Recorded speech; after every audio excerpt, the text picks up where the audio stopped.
I have to admit, it would be nice, maybe just once, if I could get a nice little email or tweet or text with, "Hey, way to go, Phantom," instead of, "Hey, have the Phantom do," with an attached box score. More on that later, but when he knows he won, when he knows he had a winner and has to look up how he won, yeah. that takes time away from his day. But it's part of the enjoyment process. Ooh, let me see how I won. I don't need to see well, more on that later. I'm so happy I won. I'm so happy I had a winner. Only thing that could make it better is if I won in a manner that was exceedingly excruciating to my man, to my local man. It's not, if we won big, had a huge lead early and just kept piling on, that's fine, and I'm appreciative. But if I can visualize local man sitting there thinking, I got him today, I got him, and then something terrible happens at the end, and he tears up the ticket and throws it away, that'd make it even better. 5:43 this morning. That's what I got. Not only on the River Region Straw text line, but Longshore McKnight at gmail.com with an attached box score. Yes. First time in history it has happened before. Chris the Bammer can throw it up there. Chris the Bammer will throw up about 6 chats that are the same chats every day and sit back and smile. It's nice to hear from somebody else. Hey, how'd the Phantom do? Yeah. Okay. If that's how you want to play, that's fine. Okay. I'm a big boy. I can take it. His name is John Longshore. My name is Barry McKnight. We are on the air, so to speak, on the Wednesday, August 5th, Tom Sawyer edition of Longshore and McKnight in association with Yellowhammer News, presented by Bud Light. Thank you so much to all you guys on the chat line for being here, greeting each other each morning. Hey, how you doing? Hey, what's going on? All that up and down there this morning. Also, shout out to all of you coaches who are watching in. Yeah. Here where I am in Troy, the coaches are in the football building getting things ready for the opening, so to speak, of preseason camp. Hey to all of you Auburn coaches and all of you players waking up this morning at Grand National over there in Opelika on the Robert Trent Jones Golf Trail in your exceedingly nice hotel over at the Marriott over there, where you're going to be spending. Last night was the first of 13 straight nights you get to spend there as part of preseason camp as well. That could be a long 13 days. Just saying. The first day you get to summer camp, oh boy, this is great. Day 5, this guy over here stinks. He smells. He doesn't take a shower. This guy snores. Can't get any sleep. The food here sucks. Okay, all right. We'll see how that little experiment plays out. In 13 days, I have it marked down on my calendar. In 13 days, I'm going to say a little prayer for all the maids and the service staff at the Grand National Marriott, because they're going to be like, thank God those guys are out of here, man. I didn't think about that. Toilets, the clothes everywhere, just. I'm wondering, Barry, if Auburn might need to hire some additional staff to help the hotel out. I didn't think about that. Well, Auburn is underway today. I still, who knows, Alabama. I'll work on that, but I can't get a thing. It's a need-to-know basis up there in Tuscaloosa. They're very quiet. Auburn is staying at the Marriott Grand National in Opelika. It's, 15 minutes away, 13 minutes away. And they are making the daily trip back to campus for 13 days in their first preseason camp. Alex Golesh wants to create an NFL training camp vibe of professionalism and togetherness for his team before year one kicks off. And I, for one, am all for it. An NFL environment. Does that mean like ladies of the night will be shuffled in and out of the hotel, and there'll be a poker game down in the conference center every night, and somebody will probably, get some booze delivered. That type of NFL training camp. Have you been? You've been to those before, then? Well, have you ever seen Hard Knocks on HBO? I have not. I have. I wonder how many ladies of the night are there in Opelika, Alabama. Well, I bet you could round a few up. Well, all they got to do is go across the state line. I think there's a few over there in Columbus. Oh, well, hey, that's 30 miles away. And get them there if they need to. Don't want to get down that tangent on the program today. I do have one question, though. Do you know, I know Auburn's big into bus rides. Are they busing back and forth, or do the players take their individual cars back to the what do you think? facility? What do you think? They are taking a couple of buses. Oh, wow. Big old buses. The Marriott people are 13 days of 105 players. The coaches are staying there too, right? The GAs. Well, you hope so. Yeah. All those Auburn podcasters doing their show from the lobby of the Marriott, wouldn't put it past them if they weren't. Just gave them an idea. Actually, a bad idea, but Barry, to get from whatever the major is, that 280 that you turn off of to go, and then you go down a 2-lane road by some old houses and farmhouses. By the Farmville Baptist Church down there. Been there a million times. Then you take another right into Grand National, and that's another probably 5-6 miles. It is. You get to the hotel. It is. You're on 280, and you see that sign. Say you're going 280 north, like to Alex City or something like that, and you see a sign that says Grand National to the right, and you're thinking, oh boy, I'm almost there. You ain't almost there. No, and it's a windy, curvy, up and down, narrow road. Yeah. Ooh, hope that bus driver knows what he's doing. That's a tight spot there. And that's the thing. I think it's a wonderful idea for you to suggest, if they haven't already thought so, and they probably haven't. John's a outside-the-box thinker.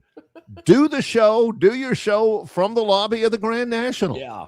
Because you dang sure ain't going to get a whole lot of access in the camp itself. You'll get a 10-minute stretching period at the beginning. That may be the best time to see it is a public facility, Hey, well,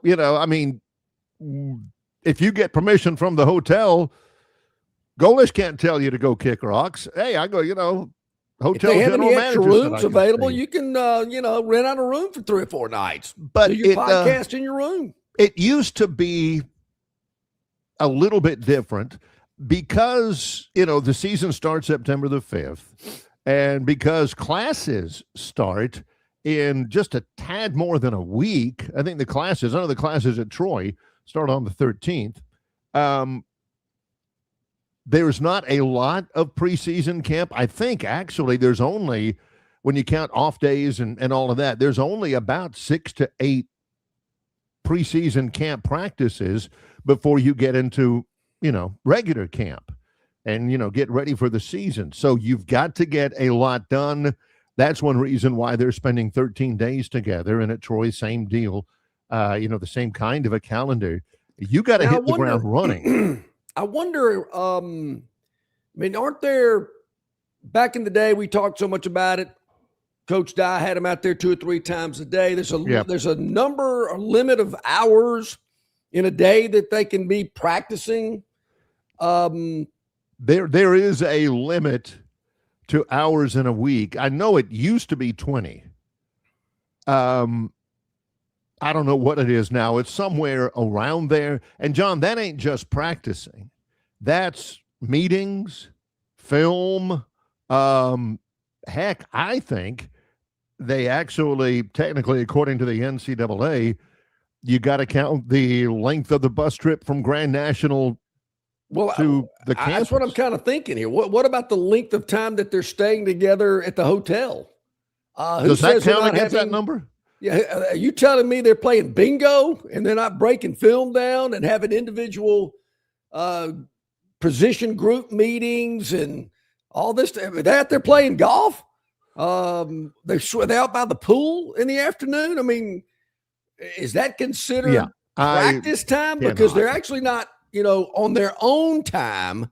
It's kind of like ordering that double cheese and sausage pizza. This is our time. Yes. Shouldn't we enjoy ourselves during our time, Mr. Hand? The I don't think it is. I've been to the Auburn Football Performance Center. It's super nice. I've been to the one at the University of Florida where they've got, a huge pool. They've got basketball courts out there. They've got all these different things out there just for those guys to hang out, play volleyball in the pool and stuff like that. All that hangout time doesn't count. And there's plenty of places to hang out at the Auburn football facility and, at Troy. I've seen this Marriott. It's pretty nice, but nice. It's no Walt Disney World resort. It can only do so much. So, well, it's not supposed. I'm sure that if they could get away with it, they would have it at, not like the La Quinta. Oh. And we've already gotten the obligatory La Quinta, and Chris LeBammer brings up smoothies. In my own apartment, I want my lady coming over about 9:30, bringing me a smoothie or whatever, checking out a little, Netflix for a minute, just ease my mind. Some of those guys, think about it. I don't know this for a fact. I'm just doing this for a fact. Byron Brown's probably already got a house at Grand National. Yeah. He's probably he's probably got a chalet on the 17th green or something like that. And he's got to spend 13 days, a half mile away in the Marriott. And when can I go back to my place? Fingers at anybody, and I'm not saying this is the case, but if I had to guess, I'm thinking there's somebody on a football team of 85 scholarship players and probably 20 walk-ons. Somebody probably wants to twist up a fatty, every now and then after practice during these rigorous hot August days to kind of relax and melt away. We've heard about it, coaches say, hey, they come back rested and ready to go, unlike drinking and they're hungover and they hadn't slept and they're not productive. That could be a factor as well, man. Two things. Going to burn one at the Marriott. Two things about it. I am almost, and I don't know the drug culture. I've never known the drug culture. I think it's been 20 years at least since anybody used the term twist up a fatty.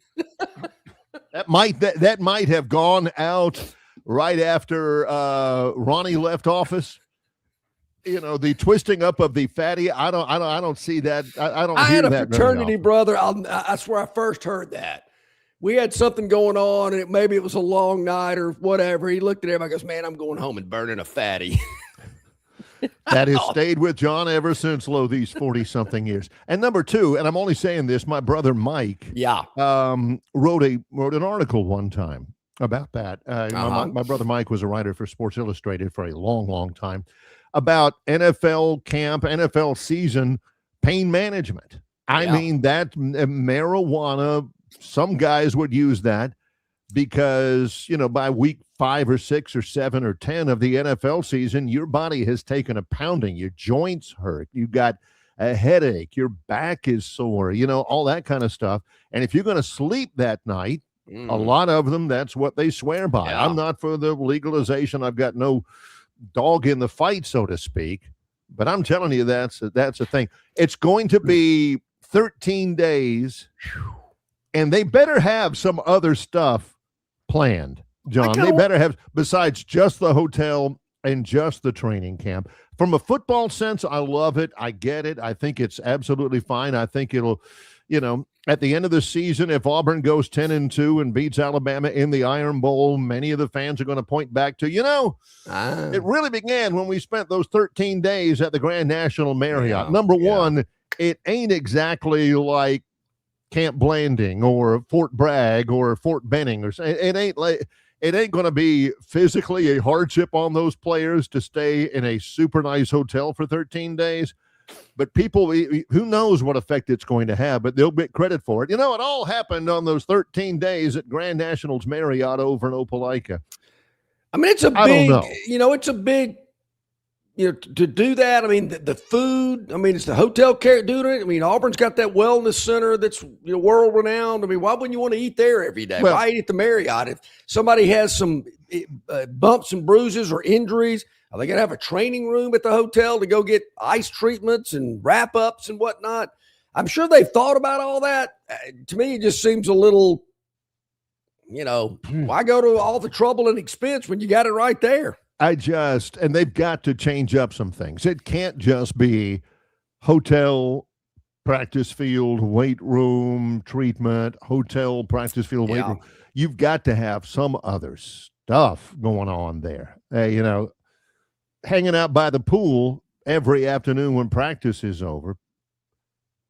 It's 13 days of it. It's going to be a little bit tedious. Well, I'm just thinking. It's today's Tom Sawyer, and he gets high on you. Speaking of twisting up a fatty. Yeah. Hey, later this hour, at the bottom of this hour, our man CJ Duncan, Yellowhammer News. That's in about 13 minutes. Love having CJ join us each and every Wednesday on the show. And Barry, at the top of hour number 2, no Theotis, no Josh today. He's going to join us on Friday because he was nice enough to move to Friday because we got a very special guest to kick off hour number 2. Yeah, Chris Blackshear is the Alabama House Representative from District 80, which is Phoenix City, where Chris is from. He is also the sideline reporter for the Troy Sports Media Network. And on Yellowhammer News, he has, at yellowhammernews.com, there's an article about him from drop-in he did on Alabama Public Television's Capital Journal, which is a good program, about gambling legislation, and particularly how it regulates prediction markets. We'll talk with him about that. State Representative Chris Blackshear joins us in about an hour and 12 minutes. We have begun. It's the Wednesday show. It's Longshore and McKnight in association with Yellowhammer News, presented by Bud Light. Longshore and McKnight are brought to you in part by Stivers Automotive, Stivers Ford in Montgomery, and Stivers Chrysler Dodge Jeep Ram in Prattville. For the absolute best on-site selection, service, and price, no other dealer can match Stivers. Stivers Ford in Montgomery is located at 4000 Eastern Boulevard and online at stiversfordmontgomery.com. Stivers CDJR in Prattville is located at 2209 Cobbs Ford Road and online at stiverscdjr.com. Longshore and McKnight have been Stivers customers for over 15 years. You should be too. Stivers Automotive, where Price sells cars, trucks, and SUVs.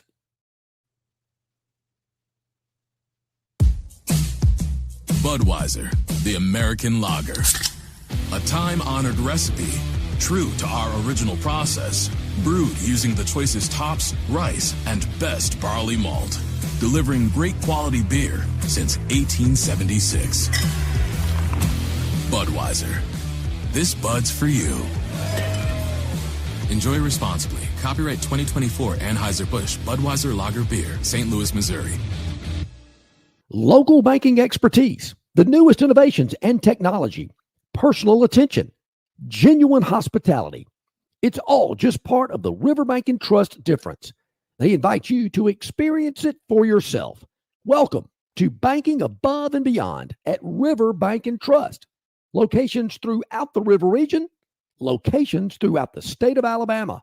Riverbank and Trust. Spring is in the air, and your garage door deserves a fresh start.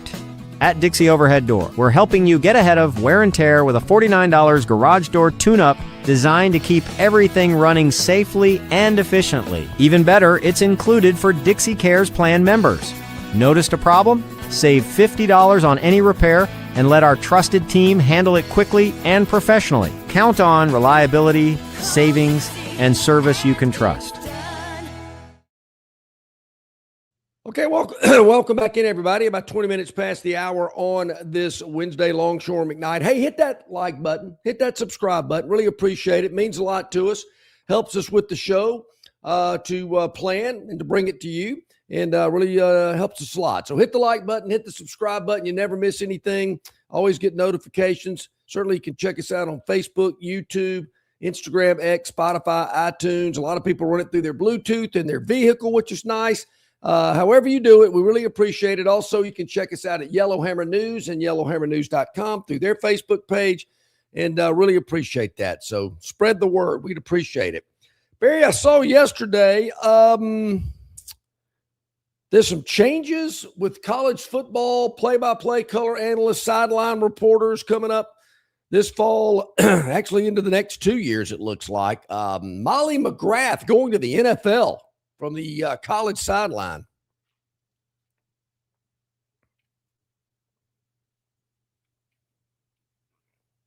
She was on the Mac sidelines with Greg McElroy and Sean McDonough and Molly McGrath.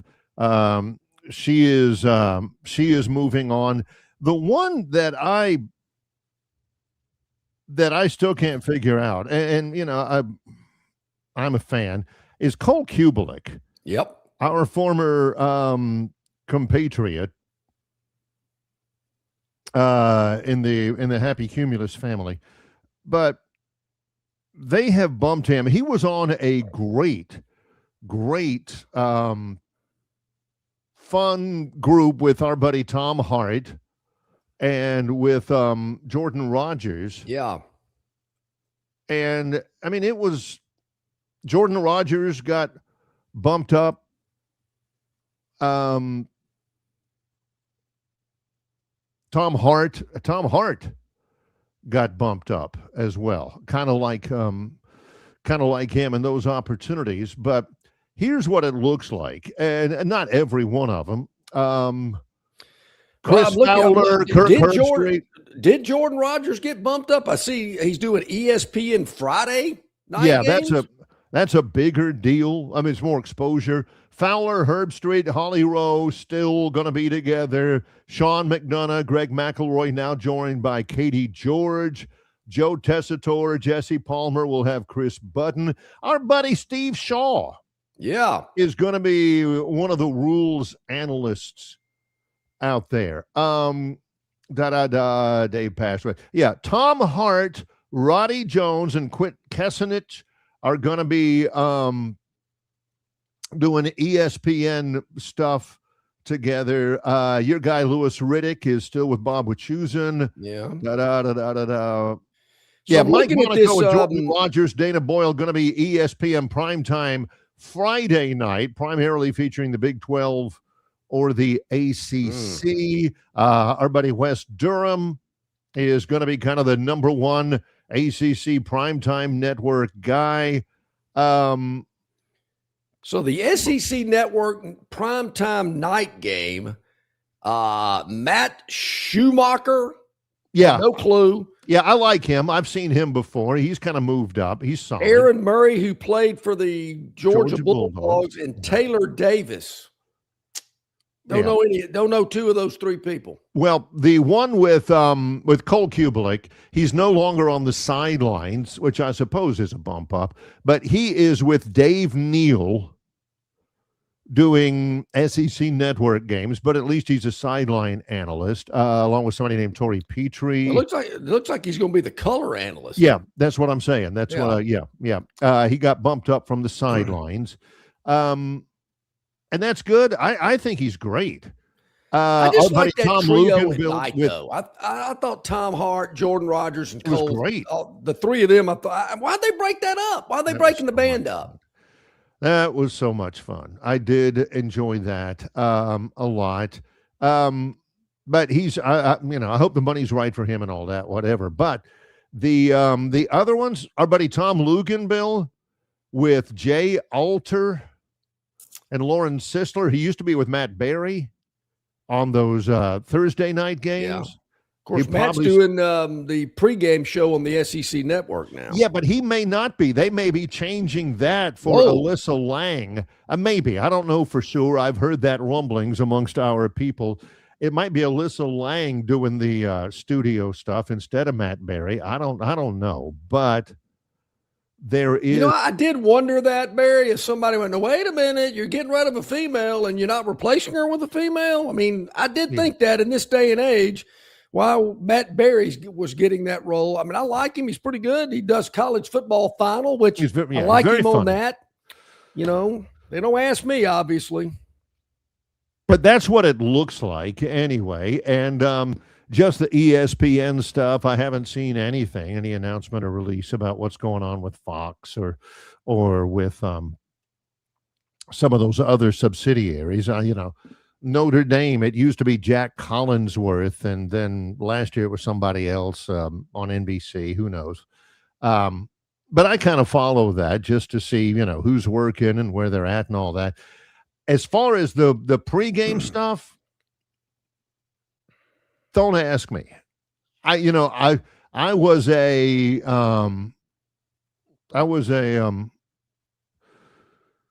Brian Jones guy. I loved the CBS stuff, but they're not doing the SEC anymore. But John, all of that stuff about pregame and halftime and postgame, I'll watch the halftime show if there's not another game I can switch to.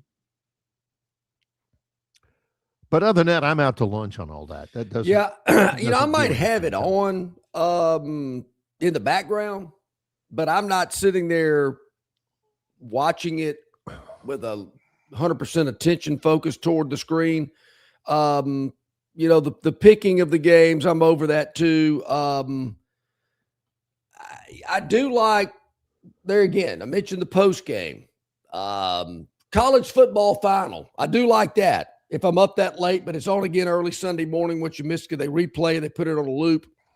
I do like that if I miss some of the games. But I'm with you. Pre-game shows do nothing for me. It's too much hype. It's too much produced Hollywood type stuff. I don't need it. I got other stuff I can do before the game kicks off.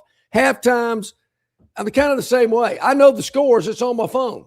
Believe me, I'm tracking the scores live in real time. Yeah. I don't need to wait for Simpson Pepper to tell me scores from other games. Don't need that. Yeah. Can you imagine, John, like in college or right after college, before second college, and going back before they had cell phones? John must have been a nervous wreck. It was tough. Golly, they had something, kids. They had something, an American phenomenon for many years called payphones. You don't see them anymore, where you would actually take what's called cash. I know you don't have anymore. And they would have little things called coins. Yeah. And you would have to go to this payphone, which is like a cell phone nailed to the wall, except you had to pay money.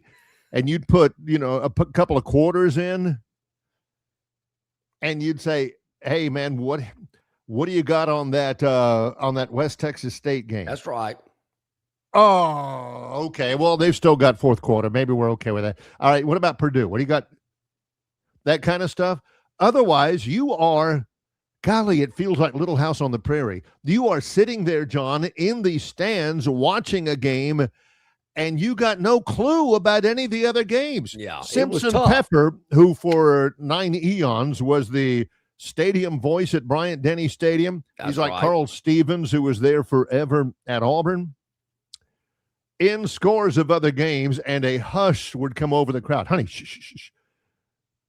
Purdue 17, Michigan State 13. Then you hear loud, and And John, you wouldn't know because, one of the things I did for several years, work in the Auburn games, is I would be the one on the phone giving out, the Auburn score from somebody or whatever. And by the time it made, the other stadium announcers, it was 30 minutes later. Sure. They were not up-to-date scores. 17 to 13. Boy, that's great. No, actually, it's 24 to 13 now. Yeah. Yeah, you're getting that score. Simpson Peppers coming over the loudspeaker. There's a hush inside Legion Field. You're hearing the score. All right, that's awesome. That's half of the stadium yelling, half of the stadium griping. Yeah. What you didn't know is that team scored 2 quick scores, and now you're not covering anymore. And you're losing. So then they came out with pagers like doctors used to wear, Dr. Beeper, and the pager would give you the score. So you could get instant scores through a pager. This is back when cell phones were in a bag and you plugged them into the cigarette lighter. And now that they're on the phone, if I'd have had that 40 years ago in school with instant scores right here, whoa, that would have been so good. John would have sold that thing. $2 million for this. I've got it. Gives you the score instantaneously as soon as it happens. When we come back, CJ Duncan will join us. It's always a lot of fun. It's Longshore and McKnight in association with Yellowhammer News, presented by Bud Light. Known by avid golfers as one of the most beautiful and challenging stops on the Robert Trent Jones Golf Trail, Cambrian Ridge in Greenville lies just 40 miles from Montgomery. It is well worth the ride for any golfer looking for 27 holes of jaw-dropping golf. The greens have been redesigned to accommodate the higher green speeds associated with their installation of the latest generation of ultra-dwarf Bermuda grass. Cambrian Ridge offers a fully stocked pro shop with all the latest equipment and apparel. Great food and beverages in the clubhouse can be enjoyed both before and after your round. Get your group together and hit the trail. Go to rtjgolf.com/Cambrian Ridge for tee times and more information. It doesn't matter if you're running drills at the park, playing pickup on a Saturday, or sinking the final putt. When you compete with your friends with Michelob Ultra on the line, competition isn't that friendly. The trash talk, next level, and the stakes, oh, those are crystal clear. With only 95 calories and superior smooth taste, it's the ultimate trophy. Superior is worth playing for. Michelob Ultra, superior light beer. Enjoy responsibly. Copyright 2025, Anheuser-Busch Michelob Ultra Light Beer, St. Louis, Missouri. Why Hands? At Hands Heating and Air, you get this area's highest ranked service provider with 24-hour repair service, no overtime charges, and their same-day service guarantee. Plus, instead of other companies' 30-day repair warranty, Hands gives you a 3-year repair warranty. Hands Heating and Air is here for you 24/7, 365. And service is not just something they do, it's their way of operating, for you in mind. All of Hands employees are trained to adhere to this standard. They work hard to ensure that this standard is maintained, and they are constantly looking for new ways to better serve you. Call Hands Heating and Air today at 508-5382. That's 508-5382, or find them on the web at 834hands.com. Okay, about 27 minutes to the top of the hour on this Wednesday. So glad you're with us here as well. And we're also glad our friend CJ Duncan, Yellowhammer News, he joins us each and every Wednesday during this slot. Hey, CJ, hope you're doing well. Thanks for hopping on with us today. Good morning, guys. It's always a pleasure. Good to see you all. Give me some perspective on this, because it was, I would think, this time of year, maybe a little bit before, August the 5th, that when John was back in high school, the alarm would ring in his room and he'd just stare at the ceiling for about 5 minutes, knowing he's got 95-degree heat and, running wind sprints and stuff in preseason camp. And, John seriously thinking about a career in volleyball or something like that. This is tough, gutted out time for high schools and colleges right now, is it not, CJ? Yeah, you know what you would imagine. So, every high school is probably a little different. It's been so long since I've been in that realm of things, but I know college-wise, your eyes are kind of on the conditioning tests, and that's the hardest conditioning test that you'll ever run, including the NFL one is just to make sure you're in shape, but the college one really is to break you and see who really is committed to the season, kind of thing. And so you've got a lot of late nights and early mornings thinking about that conditioning test. And when you are not in class, you are at the facilities trying to run half of it or 75% of it, or and some people all of it, just to make sure that when the day comes that they get across that line when the clock goes off. These are stressful times. You're actually begging for fall camp to come so you can stop conditioning as much. It wasn't an alarm on your cell phone, Barry. It was that old rotary clock, that would tick and it would ring like a bell, and you'd turn it off and you'd put your hands behind your head and you'd sit there and stare at the ceiling and go, oh, I got to go do this again. Oh boy. Yeah, it was, I remember those days. It was still gives me the heebie-jeebies thinking about it. It's the mental part of it. Yeah, the mental part. Yes, I had about 10 alarms just in case. I would always get up, and I would always get up before the first one. But you're just so scared of missing it. Yeah, that's the worst time of your life if you ever miss a workout or practice or something. You just might as well stay there, get your rest, and take the punishment later. yeah. Late last week, CJ, we call it a news dump. We've seen it before. Late Friday afternoon, 4:45, 10 till 5. Folks are getting off work. The Protect College Sports Act, the SEC Big Ten did a flip-flop. We went over a lot of the key bullet points earlier this week. I just was curious, your thoughts about it, what's included in it. Do you like it? Is it enough? I've heard some people say, well, it's about 80% of it. We'll take it. What does CJ Duncan think? Well, John, could you give me a couple of those bullet points just so I make sure I'm clear on which one this one is? We certainly are. Let me look it up here for you. Well, because we talked about it earlier this week. I'm frantically looking it up as we speak. Barry, I'm going to prove that I can do this on the fly. How about this? All right. Let's see here if I can find the same. Basically, one of the things that caught my attention, CJ, is the transfer rule. You can transfer, but you can't do it but once, penalty free, and then after that, you gotta sit out, kind of like the old days. Okay, I've got it here. I've got the core goals, I think, of the legislation. NIL regulation requires reporting for name, image, and likeness deals exceeding $600. To bring transparency to the market. Transfer and roster rules. 5 years to play. Five eligibility structure. Revenue sharing and caps. Addresses financial caps tied to athletic department revenues and retention funds. Health and safety. Mandates baseline health care coverage, safety standards, and protection for student athletes. So what's been the kind of the response to that? You said the Big Ten and the SEC switched here? At the very last minute, they were against it, but they were at the bargaining table late Friday. I thought it was dead because Friday was the deadline, right? Mm-hmm. I thought it was dead and gone, and then Saturday morning I wake up and, hey, the SEC and the Big Ten agreed. They're pushing it along. It's not done or anything like that, but a couple of the things they thought were real issues, they're either tabling for later to look at, or they've come to an agreement on. The big thing to me out of all of that is this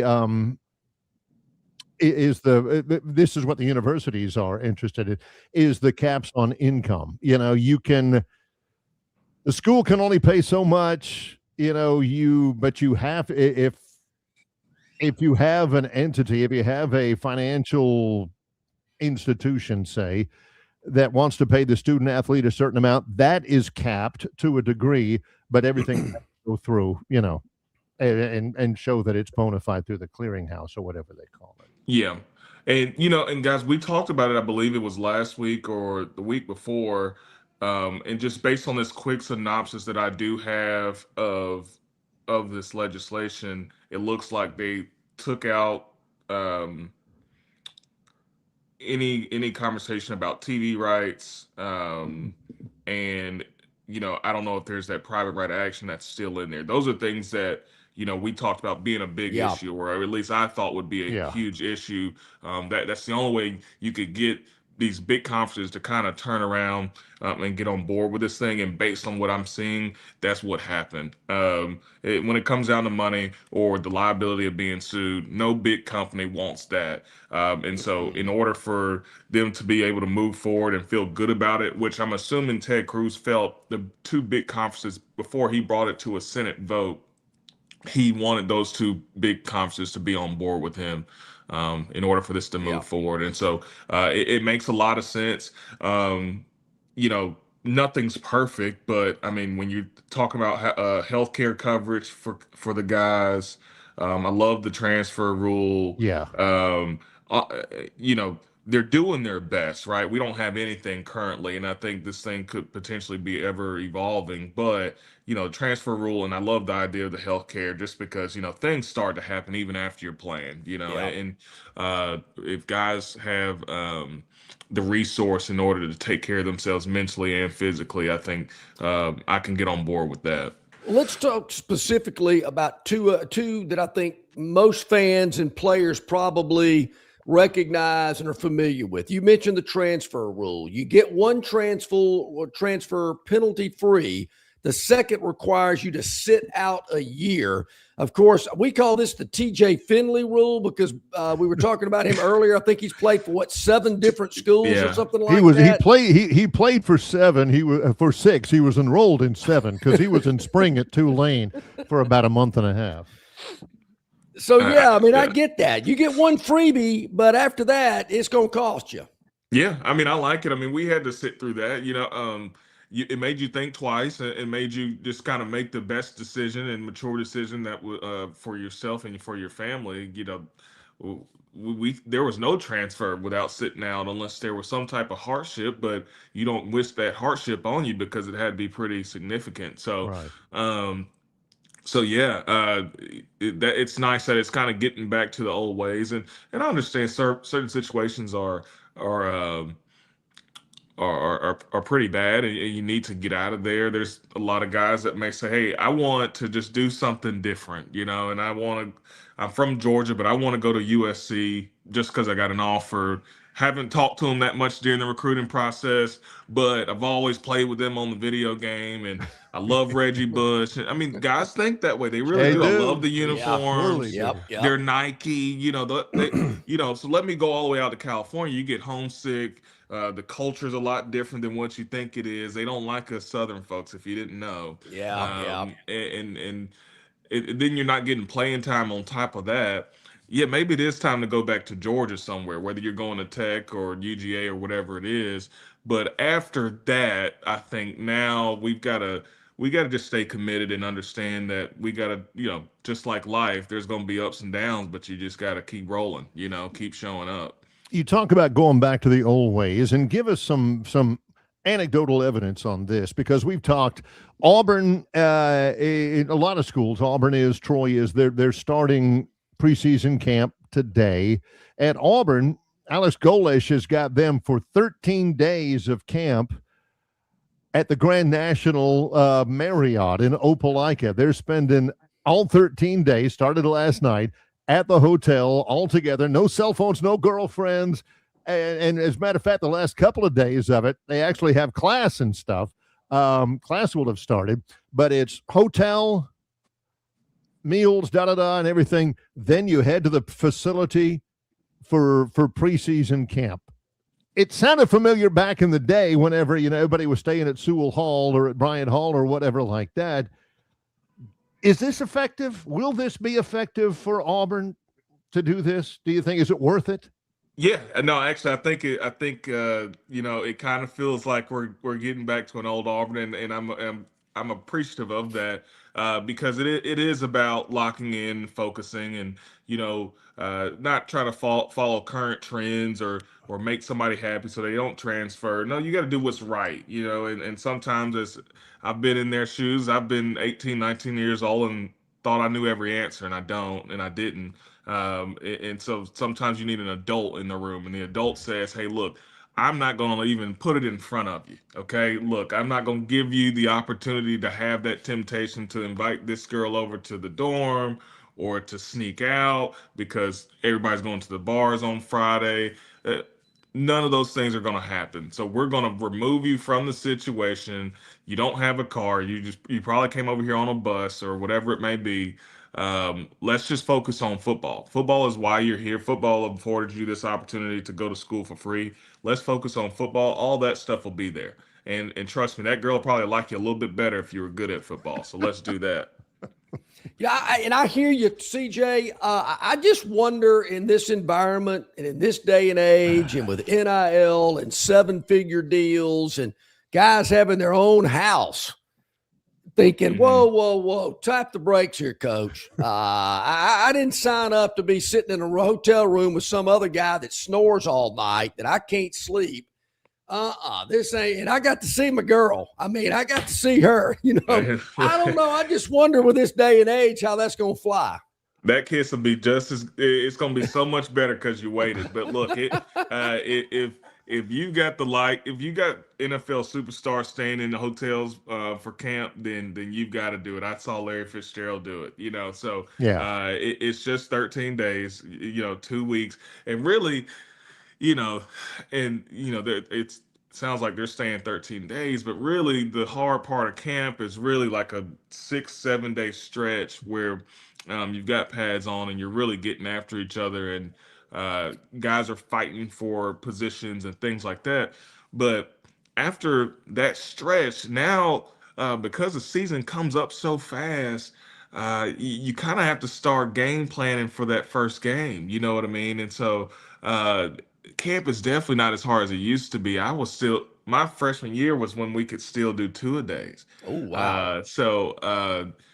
Franklin had us out there. I mean, it was a real grind. It was. And I wasn't a starter.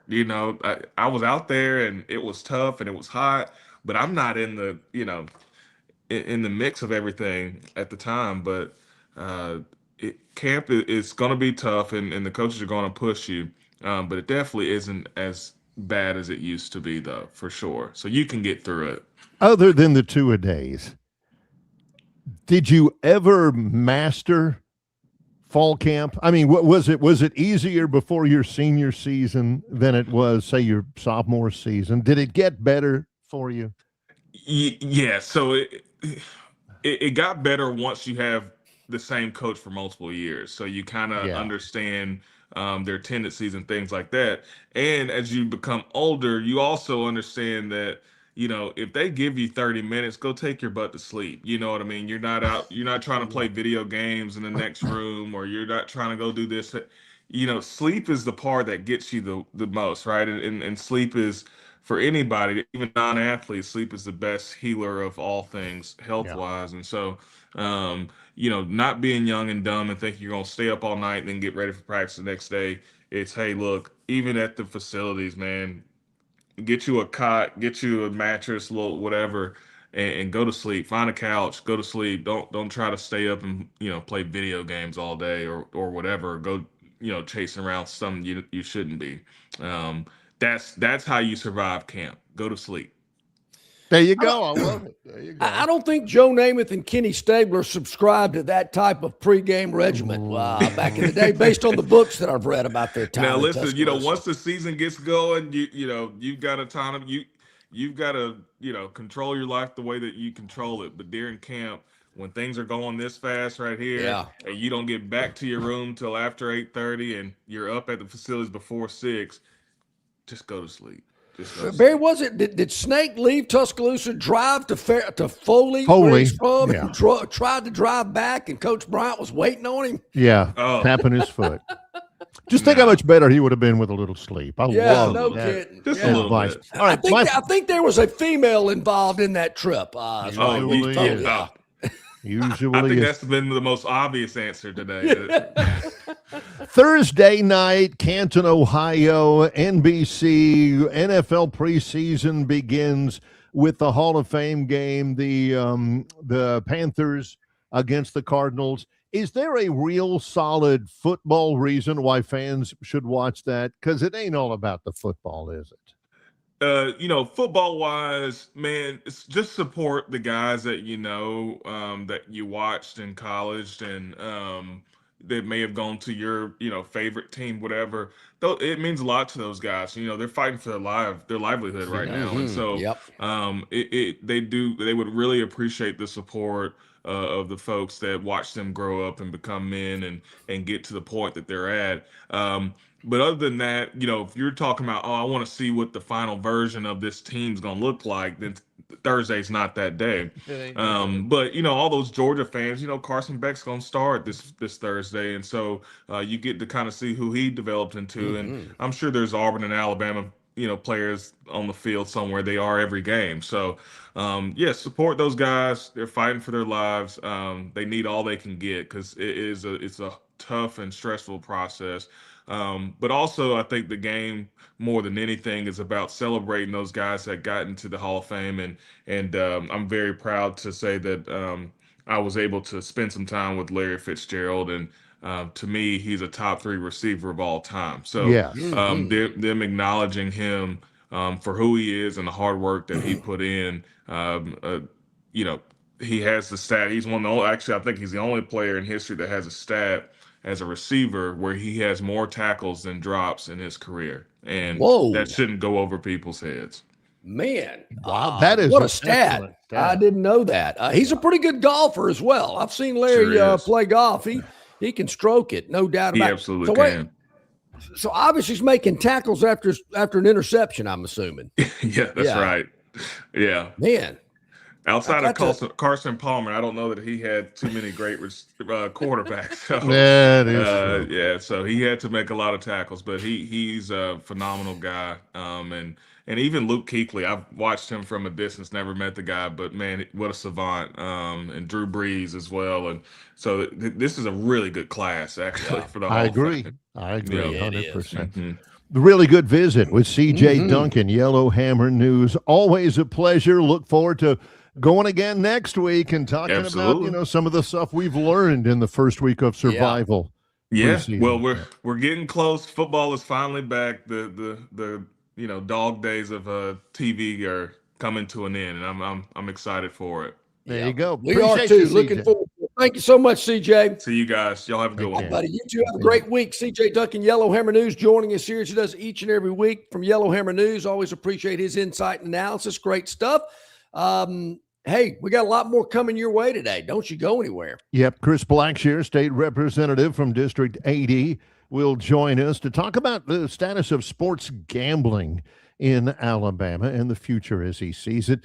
It's Longshore and McKnight in association with Yellowhammer News, presented by Bud Light. Don't miss your chance to win big at Victoryland Casino. Play the latest, hottest, most exciting games around with fun bonuses and big jackpots. Don't miss out on your free play. Stop by Player Rewards today and check out this month's exciting free play promotions. Come see why our players keep coming back. You'll have more fun at Victoryland Casino, where you can be a winner too. Victoryland Casino, located off I-85 exit 22, Shorter, Alabama. Must be 21 or older. Summer's here, and so too are its many challenges.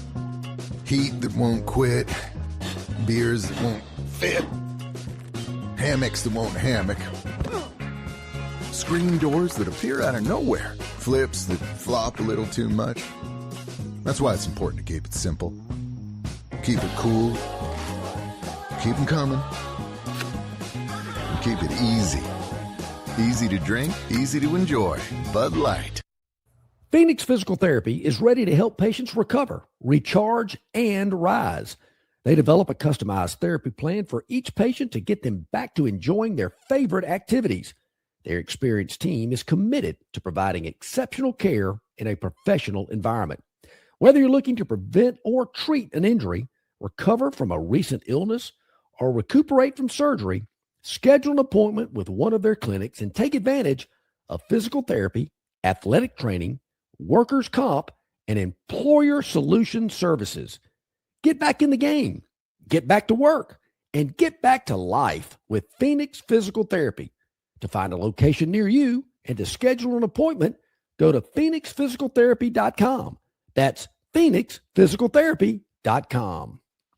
Big news for Central Alabama travelers. Getting to Texas just got easier. You can now fly nonstop from Montgomery to Houston with United Airlines. No long drives, no layovers, just smooth direct travel from your hometown airport. Whether it's business or a weekend getaway, Houston is now just one flight away. Spend more time there and less time getting there. Fly nonstop to Houston. Fly MGM, where travel feels easy. Book your trip today at flymgm.com. Okay, here we are back at it. A couple of minutes to the top of the hour on this Wednesday. So glad that you are with us here on the program. hit the like button, hit that subscribe button. Really appreciate that. Should be good stuff. There is several things that are on the docket as of today. You may or may not have seen before. For the very first time, the USA Today Coaches Poll preseason poll is out. Let me clarify something for you, ladies and gentlemen. Yeah. This is the top 25 GA/Sports Information Director top 25 poll. As you see, Ohio State number 1, Oregon number 2, Georgia 3, Texas 4, Notre Dame 5. That's your top 5. Defending national champion Indiana is 6. Alabama at number 11, right behind 3 SEC teams. Alabama's number 11, but there are 1, 2, 3, 4, 5 SEC teams ahead of them. You look at that schedule and you look at those ahead of them. Alabama does not play number 4 Texas. They do play number 3 Georgia. They don't play number 4 Texas. They do play number 8 Texas A&M. They don't play Oklahoma. They don't play Ole Miss. No, they don't. Later on, they do have LSU, who's number 13. They do have Tennessee.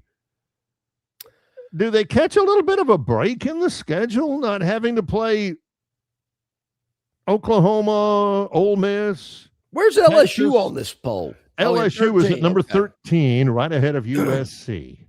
A couple of things stand out. How is Alabama going to make the college football playoff when there are 5 teams rated ahead of them in the league? Will they take 6 teams from the SEC? I'd be shocked. That would surprise me. Number 2, when is the last time Alabama did not appear in at least the top 10 of a coach's poll? Oh, it's been a while. What has it been? 07, 08, something like that? Forever. So as Nick Saban has said multiple times, I think he mentioned it at his Nick's Kids luncheon earlier this week, maybe Alabama's flying under the radar. Maybe that's pretty good. Isn't maybe that weird? Sneak up on some people this year. Alabama flying under the radar. I know it cut off the bottom of that. It didn't fit into the whole screen. I think the last one you saw on the big screen was number 24, Houston. Just to let you know, Auburn was not 25. That was in the load more category, Barry. They were not in there. But talking about somebody flying under the radar, Barry. This 13 days at the Marriott, we might be talking about that when they're getting ready for a college football playoff berth. Yep. Thinking, what were we thinking back in August when we were critical or someone was critical about their little camping trip over there by Lake Saugahatchee or whatever that lake is out there that they play around. That golf course is built around. It is Lake Saugahatchee. But you look at it, Big Ten has 3 of the top 6 teams in the poll. The SEC has 5 of the top 10. SEC has 9 teams ranked in the top 25 poll overall. Big Ten has 8. The Big 12 has 4. The ACC has 3. Again, the SEC has 9 ranked teams. Alabama is number 6 of those 9. And if I'm looking at that this morning, and I'm Greg Gurn in the athletic director's office, first thing I'm doing is I'm picking up the phone and talking to whatever lobbyist and says, guys, we have got to get to 24 in this playoff. We have got to get there. We need to backdoor this thing as big as we can. Or you look at the teams you mentioned, the SEC and the Big Ten. You know what? Let's just leave all those other people and let them do their own thing. Let's just go do our thing together.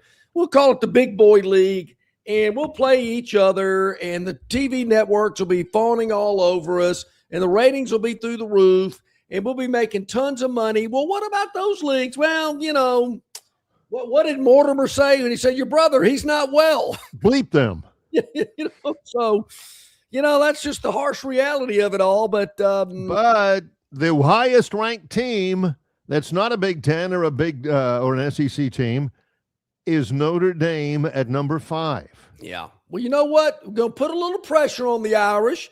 That little, independent label they've had for so long. It's about time to get into the modern era of college football and join the big boy conference. You think Notre Dame's going to hang around with the Big Ten and the SEC go and do their own thing? Don't see that happening. They'll kick and scream, but they'll realize we need to get in on this as well. Yes. I like Oregon at number 2. I think if it's not Ohio State, if it's not Georgia, if it's not Texas, I'm going to Oregon. To me, Barry, Oregon's kind of left me still hungry. I'm not satisfied after my meal with Oregon. They just don't seem to, and maybe it had something to do with a national championship game they played in about 10, 15 years ago. I don't know. But something about Oregon I'm not there with them yet. They talk a big game, but they don't ever they can't seem to deliver. They're going to have to do it once for John to believe they can do it at all. It's like A&M and Michigan State. Don't beat your chest about how great you are. Get to the championship game in your conference, make the playoff. Actually, I think Michigan State did make the playoff. They made the playoff one year when they played Alabama because I'll never forget that guy's name because he never did anything after Michigan State. Connor Cook was the quarterback. And I remember feeling so badly for this kid because it's the fourth quarter and it's 34-0 or something like that. And the coach, I think it was Mark D'Antonio, the offense had to come back out again. And he wrenched his helmet back forward again because his ear hole was where his left eye was. Yeah. He had to wrench that helmet back up there, took a deep breath, looked around, and trotted back out there like he was being sentenced to, really? Solitary confinement. Is this what I got to do? Or something like that. Yeah. Oh, man. Yeah. So, but I still, if that's the highlight of Michigan State being beaten badly in a playoff game, you got to do better than that.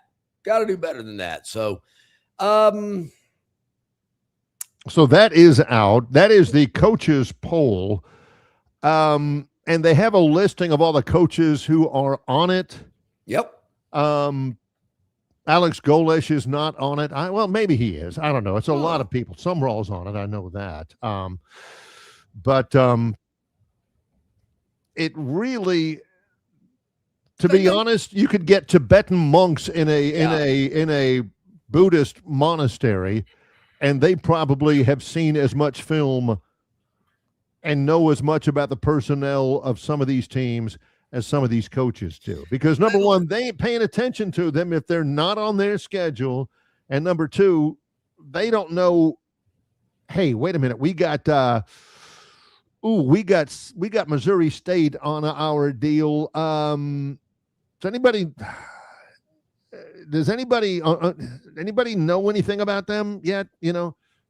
Because I'm sitting here trying to figure out my team. So they get a sports information guy to do it. Let me ask you this, and I know we're waiting on our next guest, and I'll push it to the next segment if we need to. But this question, I was asked this question recently about John Sumrall, who you just mentioned. Yeah.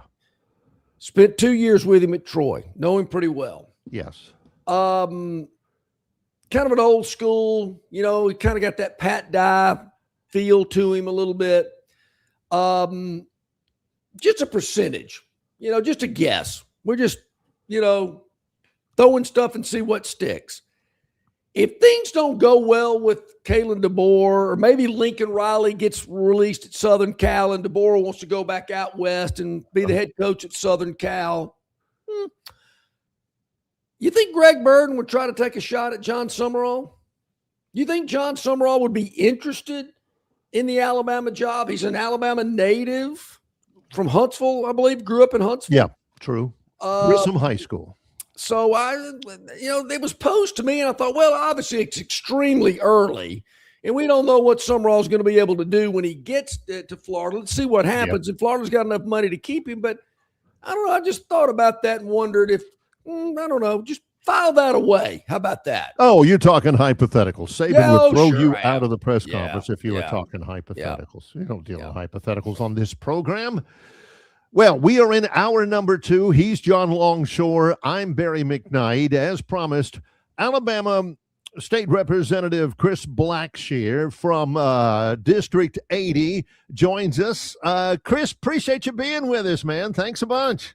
Good morning, guys. How you doing? Doing good. Doing well. Of course, Chris and I are in constant contact. Chris is, of course, the sideline reporter and has been for many years. Best one I've ever worked with the Troy Sports Media Network. And they're out there popping. First of all, state representative and all that. Yeah, but you're immersed into college football, high school football as well. This time of year, as always, it's like opening up Christmas presents, isn't it, Chris? It is. You think about it. The high school starts in 2 weeks. So it's hard to believe we're just 2 weeks from tomorrow's the first actual game, and here we go again. A lot of things have changed though in the high school landscape across the AHSAA and single A and double A private schools. They kind of been kicked to the curb a little bit, so we're going to see how that all plays out over the next 3-4 months. Yeah, we've had a couple of comments from some people about all of that, about how it seems like it's. Some of those changes have bitten some of those private schools in the rear end right now, Chris. Yeah. Well, I heard a little bit. I mean, hey, if you want to travel from Phoenix City, let's see, a private school in Phoenix City has to go to Montgomery, Dothan, Mobile in a regular season. And now with the playoff format coming out, you will be Mobile again in the playoffs. Oh, and if you made the championship, Mobile again. Wow, that the travel amazing. You're donations right. Donations for travel will be accepted for some of these private schools. And no doubt about it. Chris, of course, works with us at Troy, has been for years and years now. We may have to get you on later on to talk a little bit about that. But you have been the representative for District 80 since 2016, correct? Yes, 2016. It's been my pleasure. It's been every day has been a great day since then. Have you had a lot cross your desk or, conversation in amongst the legislature members about sports gambling and legislating that or putting it to a vote? Has it been, would you consider, a hot topic, an infrequent topic, or has it just not come up, Chris? Should I put odds on that or the over-under on how many times we've talked about that? I don't know which approach we want to take. But it's consistent. And I think the thing is here, and this isn't down to if you're for it or against it. If you're against gambling in all forms, I'm okay with that. That's your stance. I'll support that. We can still be friends. But if we're fooling ourselves that we don't think that gambling does not already exist in the state of Alabama, because it does. And it exists in brick and mortar locations. It exists on basically every cell phone if you want it to be. And we still have Guido on the corner. That's the bookie if you want to go that way. But they've even become more immersed in sports gambling with a lot of the old school bookies now have their own apps. So it's here. The laws that are on the books really doesn't deter anybody from doing it, right? Because it's just a misdemeanor. Make some money, get arrested. You spend one night in the slammer. Kind of like Otis and Andy Griffith, right? Yeah. He gets out the next morning, hey, get the keys, get out, and you're right back doing the same thing again. Chris, we have talked a lot about this subject. You've been on with us before about it. It does seem to come up quite regularly. I got a feeling this isn't going to come up really in full force till after the elections in November. It seems like nobody wants to talk about it now, but we all know once we get into the next year, it'll be a hot topic. But Chris, my thing, and I'm with you, I want regulated sports wagering. I've been beating that drum for many, many years. There's too much unregulated sports wagering.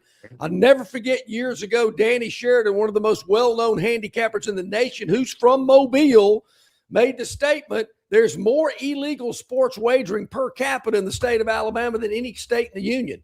And I'm thinking, why aren't we profiting from this? If it's happening, Why are they not regulating it? Why is the state not profiting from it? And if that is the case, why is the law enforcement not cracking down on it? If in fact that many people are gambling. But you're right, Chris, it's here. It's not going away. I've said it before. It's like, people, sex, food, alcohol, gambling, you got to be able to regulate it or it's going to get way out of control. But it seems like every year outside interests start creeping in, people from out of state that don't want it here. Then you'll hear other people, talking about the religious aspect of it. I'm almost to the point now, like, I've been down this road before. What can we do to get over the hump? Well, I think the number one thing we have to do is interesting. I was having a conversation the other day with a young lady that was adamant me against gambling of all types. So I asked her, did she want me to go to the bar and get her another vodka tonic? Well, we can continue the conversation. I thought that was kind of ironic, as she was having an alcoholic drink talking about how gambling is a sin. So we'll just leave that there. But as we were having the conversation, the number one thing we got to do, John, is we got to make sure that the number one thing that's going on with this unregulated gambling, especially around sports betting, is our youth. Our youth have access to that now, unregulated, on their phones. That's the number one thing we got to do is make sure the youth are not exposed to it and they get themselves in a situation they can't recover from at a very young age. And we got to make sure that it's responsible. And the online pieces have ways to put parameters and stop gaps down from how much you can wager a day to how much you can wager a month to how many total wagers you can make. So I guess you're some of the guys, you don't want your wife to have your access, so you'll probably have minimum access to making wagers, but those parameters are there. So I think that's the number one thing you got to do. Number two, you got to come in and accept what is here and put some teeth in the laws that truly deter people from doing it the wrong way. And the biggest thing we can do is let the people decide. There's 140, and there's 140 of us between the House and the Senate.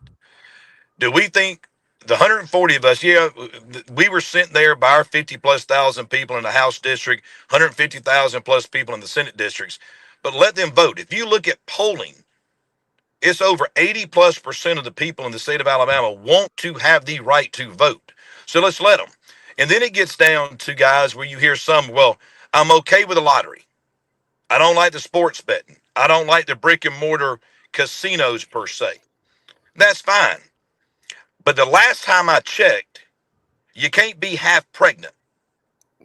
So you can't support a lottery and not like the others. That's one of my favorite lines, Chris. You can't be barely pregnant. You either are or you're not. I get you. So it's either you're for it or you're not. But the number one thing is I don't feel like we can ever go wrong is we have the opportunity to let the people decide what they want, because we got to find ways, because everything costs more now, right? Yeah. So we got to find ways to continue to cut taxes. What a better way to cut tax than to replace it potentially in areas with a voluntary tax. You choose to go do this. You're not forced to go into a brick and mortar casino. You're not forced to log into your phone. You're not forced to buy a lottery ticket or a scratch off ticket. It's your choice. Chris, I think of it this way. The state of Alabama is in the hard liquor business and has been for as long as I can remember. They're making a lot of money off the taxes they place on that liquor. You choose to go buy that liquor and pay that tax. Same with gaming. I totally agree with that. And I don't know why people would not be in favor of a revenue stream in the form of gaming. And you mentioned let the people vote for it. 80% of them want it. But Chris, here's my problem. Why can't we ever get it to the polls? Is it outside influences? Is it other states? Is it other organizations that are trying to keep it out of Alabama? Let's see. You just gave options A, B, C, and D. So I'm going to give you E. Okay. All the above. All the above. I mean, if you look about it, who really, let's take out of state first. Tennessee, Georgia, Florida, Mississippi. They do not want you to have anything, because that will automatically cut into their pockets. That's number one from an outside perspective. Number two, there are people inside this state that are currently making money the way it is, and they're potentially afraid that making money revenue stream may go away. It may be or diluted in a significant way. Then you have some people that honestly are working with other entities that are involved in it, right? They all want to make sure that they're on top of the mountain. So, I mean, you have other organizations in this state, they're just basically like, they may be against it, but are they against it are they against it from a moral perspective, or are they against it because they don't want somebody else sitting at their table with them that thinks they may have more influence in the state of Alabama going forward? All of that influence, wherever it comes from, what you're talking about, Chris, what that has meant more than anything else is that the issue is not being addressed. You have said before you were on Alabama Public Television a little while ago on Capitol Journal, and you call it the elephant in the room. Sooner or later, you believe that in the legislature, somebody's going to have to bring it to a boil, right? I mean, this is a conversation that you say sooner or later it's going to happen, and I think it would be healthy for this state for at least a conversation to take place, right? Yeah, well, you think about it, that turned into a whirlwind of 10 days after the one comment of yes, an absolute conversation would take place. Let's think about it. The last time the citizens of Alabama got to vote, and it was nothing but a lottery, was 1999. We're in 2026. We've been having the conversation every year since 1999. So I didn't say anything that was out of line from what we're doing. We're going to continue having the conversations. But again, it's here. And even if you went in and completely eliminated everything that exists, you're still going to have gambling that exists in Alabama because the Porch Creek Band of Indians are on federally protected land. They will at least have at a minimum their 3 locations. So you will never rid the state of Alabama of gambling, ever. It will not happen. And I'm not trying to say because it will not happen is we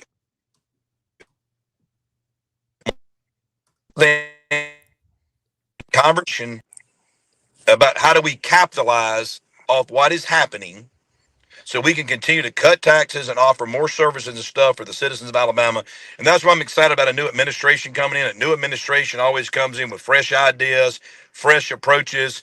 And the reason I said a conversation, we need to see who the next administration is coaching and his staff coming in, who I believe is going to be the next administration. What are their views? How do they see it? How do they want to tackle it, right? Because he'll be the head coach, right? And we got to follow his lead on that going into the next quadrennium. Do you feel, Chris, that other people in your position around the state are leaning more your way, or is it kind of status quo? I think it's status quo because we have 105 unique districts across this state. So one size doesn't fit all. I mean, there are some areas that you can go into in the district that isn't easy for the representative to say, absolutely not, we do not want this. But take my district where I pretty much had a lottery in my district for the last 30 years. I would love to know how many people through the Hope Scholarship in the state of Georgia, residents of District 80 and the surrounding districts bordering the state of Georgia, have sent kids from Georgia to college off our dime. Yep. I would love to see what that looks like. So that's what I'm saying. So it's very unique, and that's why it's such a tough, complex conversation, because it's gone on so long unaddressed, and it's consistently grown in the background and grown and grown and grown. So when these people talk about expanding, over the last 5 years, gambling in the state of Alabama has grown more than 300%. Whoa. So hearing a piece of legislation that may regulate it by reining in and may put some stop gaps and borders around it is not expanding. We would actually be reducing the amount of online predatory gambling that exists illegal in the state of Alabama. We would be reducing the number of illegal brick and mortar locations in the back of Barry, Chris, and John's bait and tackle with 5 machines. Those will be removed, right? Yep. And we can document and show you that 300%. That's not a number I pulled out of the sky. I can give you documentation that proves that it's happening. So that's why it makes it so frustrating sometimes about the conversation. It's like people don't want to turn a blind eye and don't want to really have the true hard conversation of it's here today, and it's growing, and it's rampant, and it's predatory at times today. Always great stuff. Yeah, one other quick note before we let you go, Chris. You mentioned going across state line from Phoenix City to Columbus to buy a Georgia lottery ticket. I'm hearing people on their phones, because they know where you are, will cross a state line from Alabama into Florida, Georgia, wherever, to place a bet, because you can do it in that state, and then they'll just drive across the line and go, yeah, I'm down. I placed the bet over there, but I drove back across the river, and I'm back home in Alabama again. Hey, John, so are you telling me then, John, that legal sports betting sites have the ability to do geofencing and block attempts at making bets in places where they're illegal? That's the way I understand it. I just want to make sure that I regurgitated what I heard, because that's another example of how you can stop the predatory gambling that goes on, especially on your phone. Yes. But you got to bring it in, you got to accept it, and you got to find a way to be cohesive with it and make it work and get rid of all the predatory gambling that exists in this state. We have posted the interview Chris did with, again, Alabama Public Television, and also the Yellowhammer News article on our chat line to the right. Doubtlessly, Yellowhammer News will also have excerpts from our conversation up on the website at yellowhammernews.com coming up as well. State Representative Chris Blackshear, cannot wait for the football season to start. Certainly appreciate the time here this morning. Thanks a bunch. Hey, I enjoyed it. By the way, guys, we all look better on the radio. Yeah. I learned that. hey, have you a great day, buddy. Preachy. Thank you, Chris. Man, great conversation with Chris Blackshear about gambling in the state. And, Chris has joined us many a time about this subject, Barry. I find it very interesting. And I'm a big proponent of regulated gambling. It's got to be regulated. This unregulated business, as he mentioned, gets a lot of people in trouble. And not only, they know – there again, if they see something out of the ordinary, if it's a regulated site and you're usually wagering 100 a game and you start betting 1,000, boom, red flag. They're stopping you. Yeah. They're not going to let that happen. They're very strict and stringent on age requirements, verification, and things of that nature. So there are a lot of measures in place to reel this in, to make it regulated. It's not the wild, wild west. But Barry, I'm hearing these stories. I mean, my 18-year-olds, they know it. They're not stupid. And they're telling me, oh, yeah, I got buddies that go across the state line because they know on their phone they're not in Alabama. They will place the bet, and then they'll come back in the state. I should have known that. I should have thought of that because that makes a lot of sense that happens. Tobias, he checks in on the chat line, and he says, you guys are correct. DraftKings checks my location whenever I log on. I mean, every time. Yeah. You go to any sports, you go to BetMGM, DraftKings, ESPN bets, whatever they are, and you try to place a bet in this state, won't happen. Not going to happen. Tobias also said DraftKings even has deposit limits too. That's what you're talking about, right? Yeah. I mean, And Barry, and I feel, I don't want to say I'm preaching to the choir here, but I've said it forever when I've been, giving the Phantoms picks on Friday, the Phantom 4. You ain't got to bet every game on the sheet. You don't have to play catch up. You don't have to be chasing money. Just, if you want a little entertainment, bet 3 or 4 games and be done with it. And when it's regulated, they see those things. They see your patterns, and they're able to reel it in, and they're, again, regulate it. Not just some wild, wild west. Oh, hell yeah, I'll take your bet. Come on, let's go. Yeah. Great stuff. Chris Blackshear of the Troy Sports Media Network. We'll work together a ton. He and I have been together. We've roomed together on the road and everything. Great guy. State representative from House District 80 over in Phoenix City. We'll return with, some results from yesterday's Phantoms Daily Dog. Well, it sounds like we already got some, but I guess officially, Barry, we have to go over the results. It's coming up, and a new Daily Dog as well as Longshore and McKnight continues in association with Yellowhammer News, presented by Bud Light. Longshore and McKnight are brought to you in part by Stivers Automotive, Stivers Ford in Montgomery, and Stivers Chrysler Dodge Jeep Ram in Prattville. For the absolute best on-site selection, service, and price, no other dealer can match Stivers. Stivers Ford in Montgomery is located at 4000 Eastern Boulevard and online at stiversfordmontgomery.com. Stivers CDJR in Prattville is located at 2209 Cobbs Ford Road and online at stiverscdjr.com. Longshore and McKnight have been Stivers customers for over 15 years. You should be too.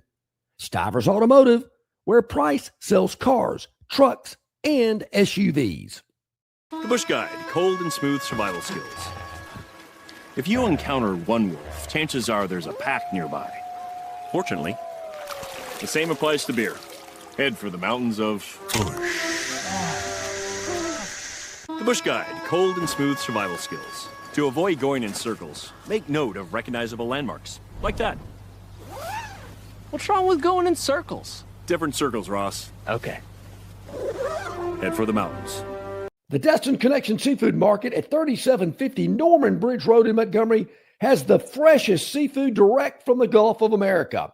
I'm talking red snapper and grouper, all sizes of Gulf shrimp, jumbo lump crab meat and crab claws, Louisiana Bay oysters, and New Bedford scallops. They are a full-service seafood market and kitchen serving po' boys, dinners, and sandwiches. You know, many well-known restaurants in the river region purchase their seafood from the Destin Connection because they know it's the absolute best. Call ahead and your order will be ready for pickup. The Destin Connection Seafood Market, 3750 Norman Bridge Road. Call 288-4272. That's 288-4272. Prattville Carpet is the most trusted name in flooring in the river region. Ray Bowles and his staff have an extensive line of Mohawk, stain-resistant carpeting in all the latest styles and colors. Prattville Carpet also has hardwood, vinyl, and ceramic tile for all of your flooring needs. Professionally installed at the absolute lowest prices. Take advantage of cash and carry vinyl plank at just $239 a foot. Call them today to set up your free measurement for your home, office, lake house, hunting camp, or wherever you need flooring. 285-8117. That's 285-8117, or drop by 2201 Cobbs Ford Road in Prattville for Prattville Carpet. Well, Barry, as you can tell, the gambling conversation gets me really revved up. Yeah. We could have Chris on every day. I'm pulling for him. I'm in your corner, Chris. Whatever I can do to help you, buddy. Basically, his big thing is just let the people decide. I'm a little concerned, Barry, about the outside influences, the out-of-state influences that he brought up. Just let the people decide. Let them decide. There needs to be, if they vote it down, they vote it down. But at least let them have a voice in that. Well, I don't think can't hear Barry there for a second. Maybe I should go to the Daily Dog. Yep, I'm see here. I'm on. I hope you can hear me, but yep. Well, yeah. Well, you're testing 1, testing 2. Who knows?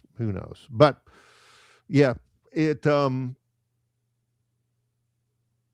Yeah, we are here. John just all of a sudden not hearing me. Oh, and got to go to the Daily Dog if he gets a chance. Yeah. So let's figure that out from the chat line.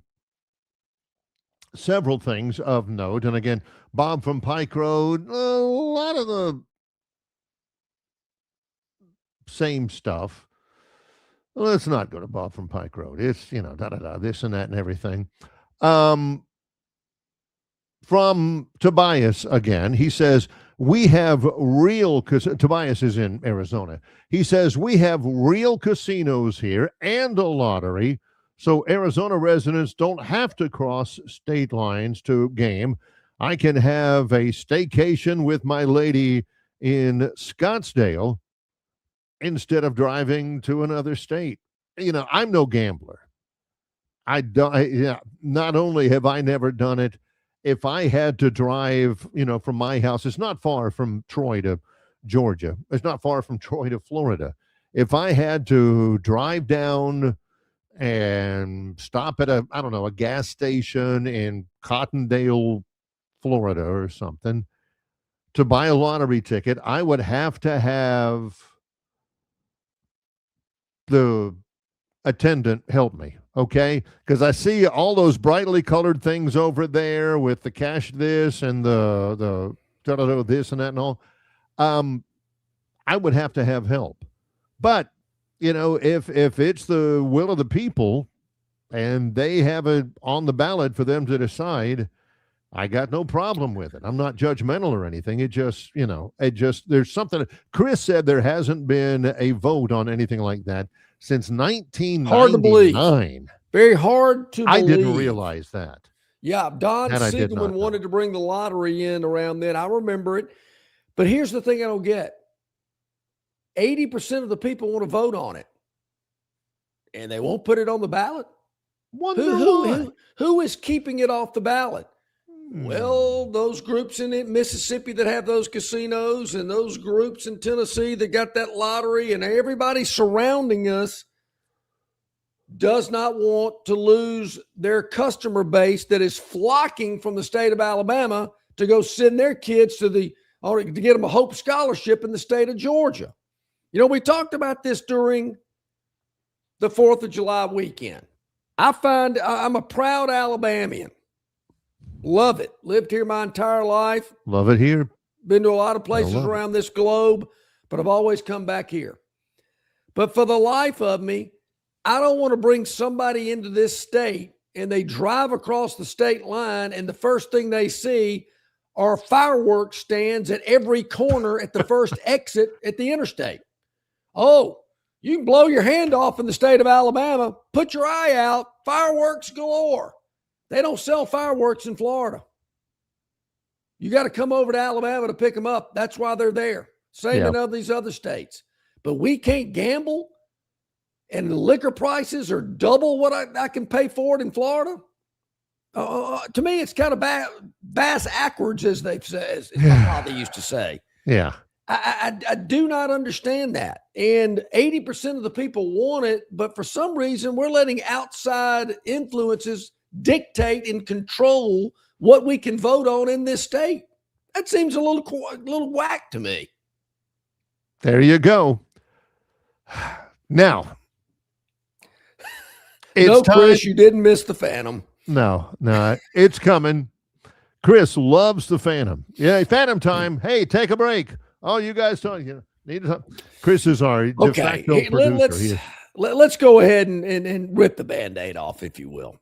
And Barry, I do want to thank, let me see where I got this here. Cause I do want to thank, I think it was Chris the Bammer actually. Yeah. Who brought this to our attention, or to my attention, I should say. No, excuse me. This was Daryl. Thank you, Daryl. He said, how did the Phantom do with an attached box score from last night's Minnesota Twin at Kansas City Royal? Nice. Yeah. That way he doesn't have to look it up or anything. That's was right. The Phantom's daily dog yesterday. Yeah. Kansas City, who is horrendous. They're bad. Against the visiting Minnesota Twins. Correct. And Kansas City. Well, Barry, it started out pretty nice. Yeah. Through 3 innings, home team's got a lead, albeit small, but it was a lead. We're good. Then they let Minnesota score one in the top of the 4th. So we got 3 total runs scored in a game where we don't need more than 9.5. 9.5. That's a big number. Remember that.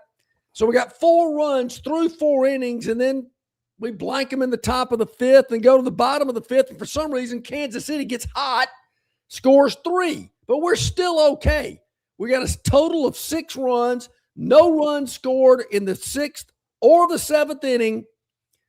Kansas City scratches one across in the top of the 8th. So at that point, we're at a total of 7 runs. So things are getting a little dicey. We're at 7, but we know we're still hanging on. And for some reason, Kansas City feels like they need to score 3 runs in the bottom of the 8th. You know what, Minnesota? When that happens, why didn't you just pour it on in the top of the 9th instead of going goose egg on me? Because it doesn't mean no good. I was already a loser at that point. 10 total runs scored in a game where the total was 9.5. How do they know? It happens all the time. The Phantom could give you 100 examples. Yeah. Of how that, is just close enough to get over. Yeah. And but we're not bitter about it. We're not going to sit here and harp on it, are we? So let's go to today. Let's move on. So there are a couple of games that caught my attention. I'm going to tell you about both of them. Okay. But I'm only going to pick You only have one, yes. You have to make a decision.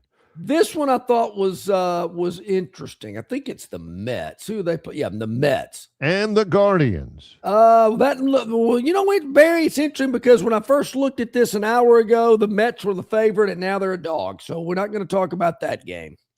We're going to talk about this one. All right. This is 1B. It is the last game on the schedule tonight. It is at 8:40 tonight Tobias, you can make Tobias Land. Yeah. This game is in Phoenix where the Arizona Diamondbacks are at home against the San Diego Padres. Now, this is what I find interesting about this matchup tonight. This game, the Arizona Diamondbacks in the National League's Western Division are 1 game ahead of the San Diego Padres. This is the biggest series of the year for the Padres. Well, for both teams, really, for both of them. I think you're right here because, Barry, I'm wondering, and maybe you can tell me in a little bit more detail, with Mitch Bratt going up against Casey Mize. That sounds like a baseball name, Casey Mize. Casey Mize is a former All-American pitcher at Auburn University. I thought so. And was the number 1 overall pick in the Major League Draft a few years back. Okay. He is in his first start for the San Diego Padres after getting traded at the trade deadline that John opened a show with earlier this week and said, did I miss that? From Detroit. Mize has great talent, number 1 pick for a reason. He was terrific at Auburn. He's been average. Yeah. For an average Detroit team. He's 4-6, but his ERA is 2.70. Maybe he'll have better luck with the Padres against Mitch Bratt. Mitch Bratt, yeah. Mitch so these teams are pretty Bratt. even in the standings, Barry. They're right up there next to each other. It's a big just a razor-thin margin between the two. But the home team is the underdog tonight. What? Well, they are now. I will say this. This line has dropped as well since I looked at it an hour ago. I got them at plus 110, but I'm looking across the board at plus 105, 105, 104, 104, 105, 104. The line is dropping. You better jump on it now, Tobias. The home team as an underdog at plus 110, taking on some ex-Aub pitcher. Nothing against where he played collegiately, I promise. There's no such thing as an ex-Aub.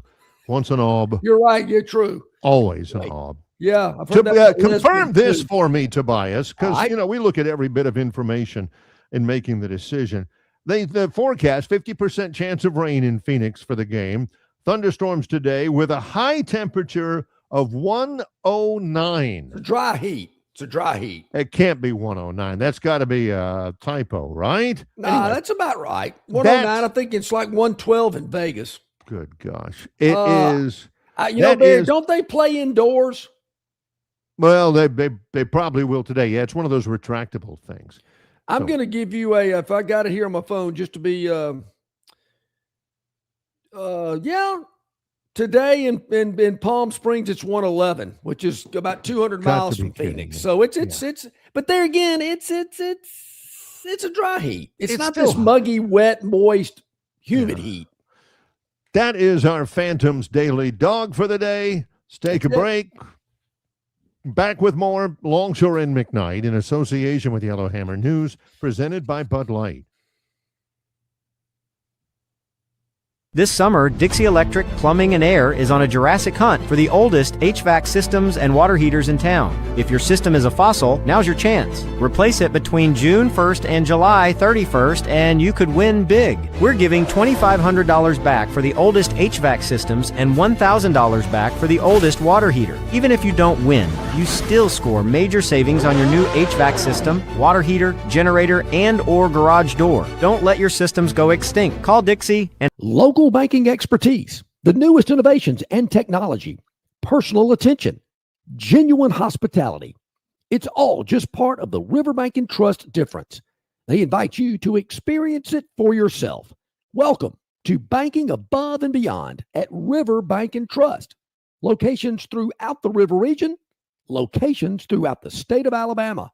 River Bank and Trust. Alrighty, welcome back in, everybody. Glad you're with us here on this Wednesday. Great conversation with C.J. Duncan earlier today. Chris Blackshear, state representative from the Phoenix City area. Always enjoy talking with him as well. A lot of fun. And we're rolling right along here. As you just heard, the Phantoms Daily Dog, the Diamondbacks today taking on the Padres. I knew Casey Mize rang a bell. I'd forgotten he played at Auburn. Former point of order, John said, nothing against the ex-Aub. There's no such thing as an ex-Aub. Everybody knows. Did you also hear what else I said? No such thing as an ex-lesbian either, I've heard, but I don't know. Don't know many, but I've heard that. There may be one or two that have backslid or whatever. I don't know. In the NFL, preseason camp is going on, has been going on. Okay. And I'm looking at video of Bucks training camp and looking at video of Falcons training camp. John, this has been new. I've never been to an NFL training camp. I've never been to an NFL regular season game. That's kind of what I was getting at. They've got stands out there. They've got aluminum bleachers down each side. They got aluminum bleachers in the end zones. Places like Dallas with the Star at Frisco, it's a covered practice field and everything. You will. I will venture to say this: the stands, and they're not even scrimmaging, John. They're just having drills out there. Pass rush drills, skeleton, they're throwing, all that. The stands are packed. I don't get it. You will never see my co-host ever in those stands. If the FBI ever put out an all-points bulletin, ladies and gentlemen, we're on the lookout for John Longshore, a dashing gentleman, whatever, however weight and all that. You can go ahead and just save yourself some time and do not look for John ever. You won't find me there. Now, John, it's packed. There are people there watching what I'm watching right now, the Bucks running get-off drills for the defensive ends where you've got some poor free agent center just standing over it, snapping the ball over and over again, not to anybody, so the defensive ends can practice their get-off on the snap. And fans are like leaning forward in their seats. And I don't know if there's an autograph session at every practice. I don't know. I've seen the clips of the Packer players riding bicycles out to the practice field from the facility. I'm with you. I don't get it either. What are you doing? I've seen it on the Hard Knocks series. We talked about that earlier today. These fans will be out there watching practice. I don't get it either. I'm not a practice guy. But people have lives. Some people enjoy it, but I don't get it. I don't these NFL, and I'm hey, if that floats your boat, Floats it's your kind of like boat. an NFL preseason game. Going there again, you pick me up. We got a sweet luxury box. You take me home. Okay, I might go. No, But no, if you I'm gonna still plan aren't it going. out and pay for it to go to an NFL exhibition game, probably not. But I'm still blown away, Barry, just what a ticket to a regular season NFL game cost. I went to the Saints-Jets game. Jets were terrible. Right around Christmas, right before Christmas. Those tickets were not cheap. And I'm thinking, neither one of these teams are great. One of them's terrible. And they want that amount of money to go see an NFL game that these two teams aren't going to make the playoffs. I don't get it. Makes no sense. I do not get it. But people will do it. And I wonder, does it trickle down to the collegiate game? Because we hear so much about, well, I don't like the way the college game is trending. It's too much like the NFL. Well, it's not totally 100% like the NFL, but I certainly see aspects of the NFL game in college sports, and ticket prices are certainly going up. We talked about it a couple of weeks, what the ticket price is for the Alabama-Georgia and the Alabama-Texas A&M game, that face value. And I'm thinking, are you crazy? Fans go, enough's enough. And if you're not making the playoff and you're not a contender, a fan base that's used to being there and they're not, and you're charging that kind of money, good luck. Jeez. If you have a Twitter account or an X account, and you follow even some of the same people I follow, you can forget about seeing anything else, because I'm seeing live video from NFL camps. I'm seeing live video. Alabama does begin fall camp today. I'm not ashamed to say that I had a hard time finding that out. Yeah. Because they just don't have a lot about it. Not a lot at all. And we knew Auburn was going to do it because we've talked about Auburn staying at the Marriott at Grand National. I knew Troy is having the start of their fall camp, the preseason camp starting today, because it's, 30 yards away from my office. Now, Barry, that's all that it is. This. Alabama is really good, their sports information department, about sending out emails, and at the top of the emails, highlighted in yellow and in bold type, this is not for public consumption, or public consumption might not be the word, but do not blab this to the public, meaning we don't want every radio show, podcast, or whatever telling what the schedule is for practice and DeBoer interviews and player interviews and coordinator interviews and what days they have off. They send that to me, and I look at it, and then I usually just file it away. I don't know why I would tell anybody anyway. They don't have to send it in yellow bold type. Well, what are they going to do to you? Revoke my press file pass. Yeah. John, Mr. Discipline over there, he's not going to share it or anything. But there are people that are. Hey, Biff, check this out. I just got this, for no other reason. There may be no football value for doing it, but you want your buddy to know that you are on that email list. Yeah. Why do they even do that, John? Why do they even send that? I wonder. Public consumption. Hey, now, Chris, hold on here, Chris. The Superdome sucks. I totally disagree.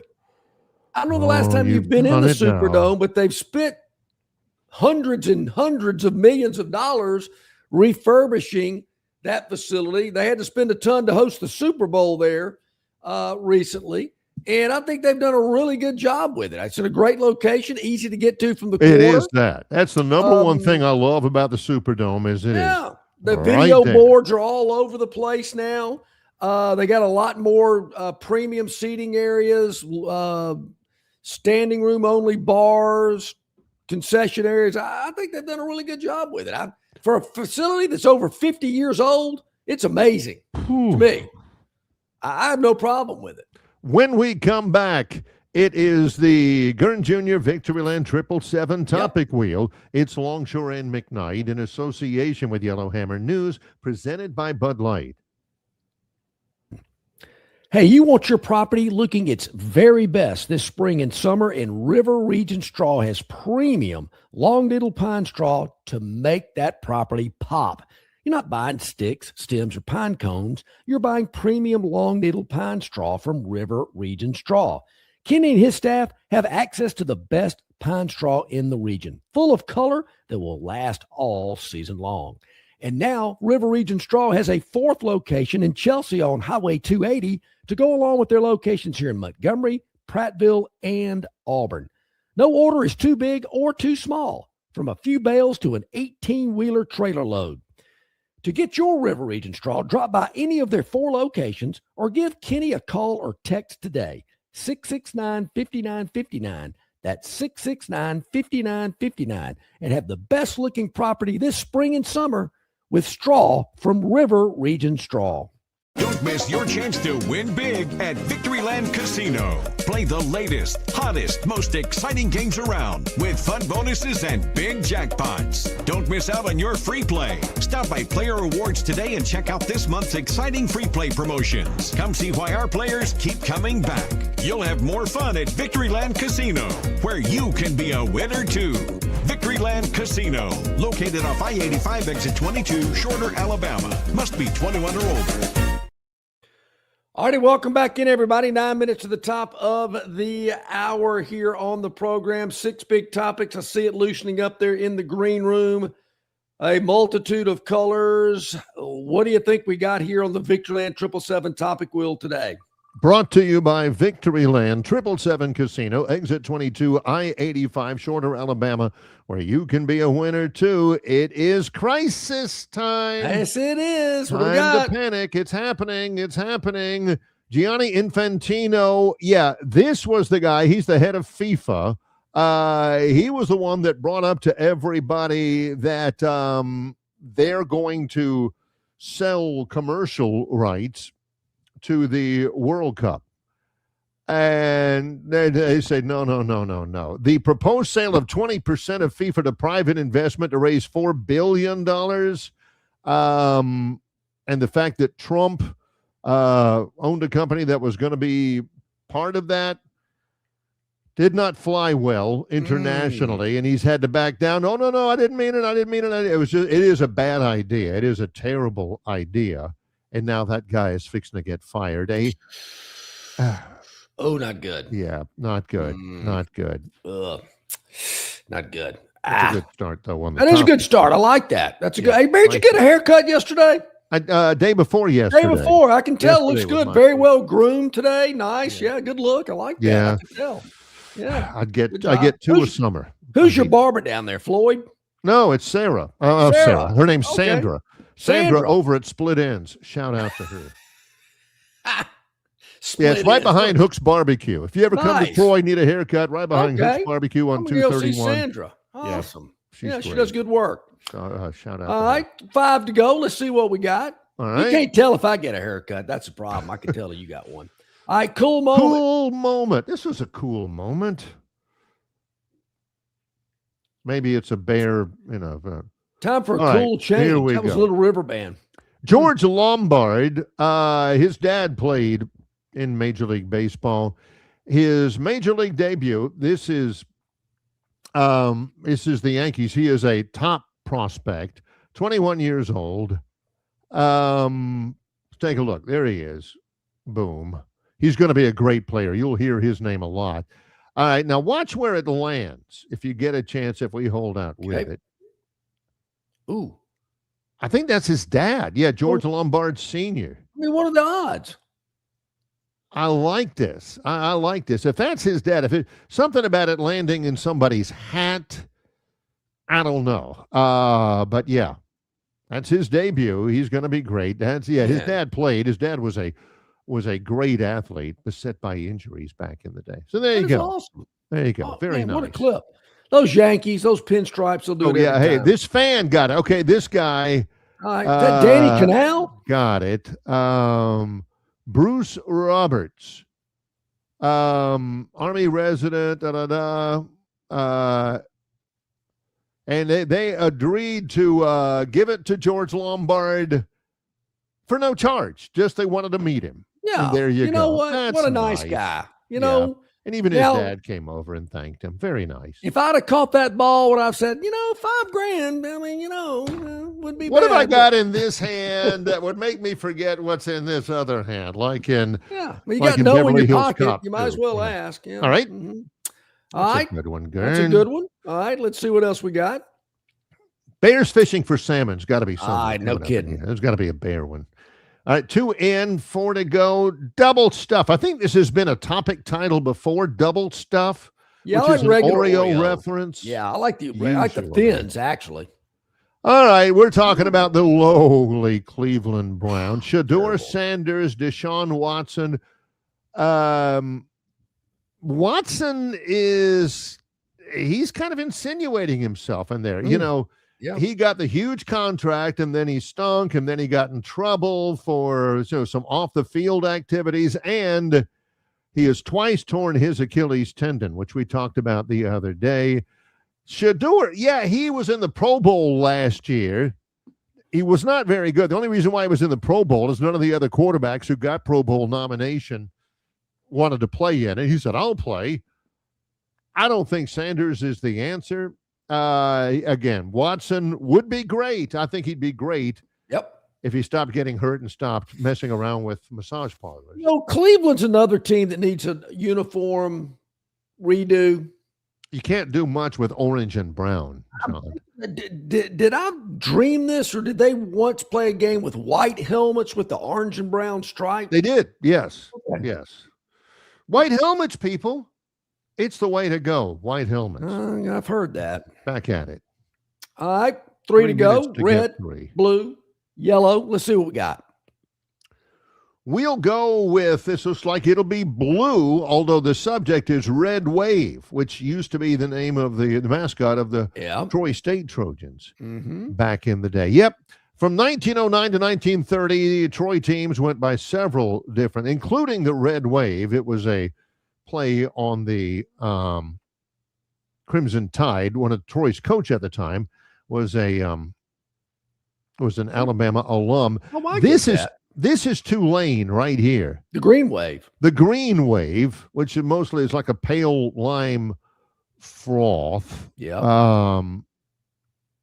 So this is the Troy Red Wave. Who was that coach, Barry?